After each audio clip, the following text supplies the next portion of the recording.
Mark chapter 9, and we'll begin reading with verse 30. Mark chapter 9, verse 30. Then they departed from there and passed through Galilee. And he did not want anyone to know it. For he taught his disciples and said to them, The Son of Man is being betrayed into the hands of men, and they will kill him. And after he is killed, he will rise the third day.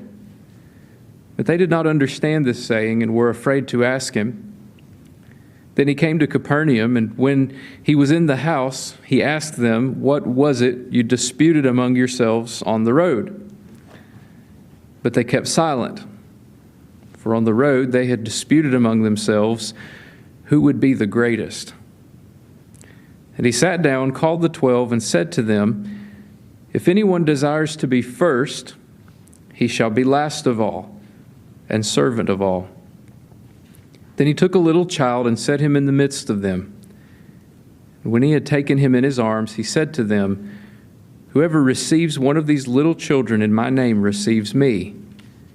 And whoever receives me receives not me, but him who sent me. This is the word of the Lord. In verse 30, when it tells us that Jesus had departed from the place they had been after he had come down from the mountain where he was transfigured, seen in his glory by Peter and James and John there on the mountain, along with Elijah and Moses. And he came down, and as you recall, he didn't come to a peaceful scene, but to an argument between his disciples and the scribes. The scribes taking advantage of this opportunity because the disciples had failed. A father had come needing a spirit to be